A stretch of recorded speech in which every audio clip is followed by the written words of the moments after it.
This morning, Vice President Mike Pence and Secretary of State Mike Pompeo are on a mission to stop the violence in Syria. They've arrived in Turkey to ask for a ceasefire. Senior foreign affairs correspondent and Face the Nation moderator Margaret Brennan joins us. Margaret, good morning. Will they meet with the Turkish president as planned?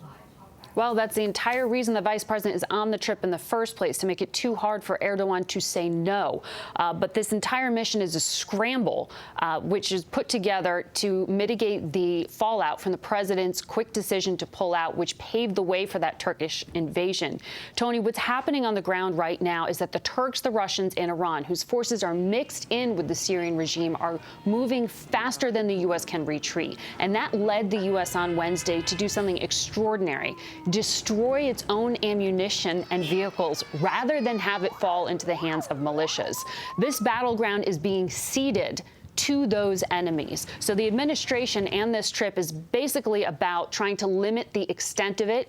That is why, as I mentioned, Pence is there in the first place, to try to get Turkey to limit the damage here. But at this point, the Kurds, the SDF, they don't really need U.S. help. They've already cut a deal with the Iranian-backed Syrian regime. Russia blessed it.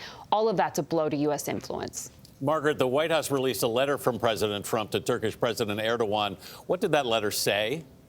Well, it was dated October 9th, and it was meant to back up the president's claim that he clearly warned Erdogan not to invade Syria. If you read it, it sounds just like the president wrote it. It says, don't be a tough guy, don't be a fool. And it was sent the very same day that the Turkish airstrikes began. That shows you how late the administration was to realize Erdogan was going through with this. Just 3 days prior, there was a far less strong White House announcement that said the U.S. would just be getting out of the way and didn't support it. So these mixed messages have confused even Erdogan, who said he can't keep track of President Trump's tweets.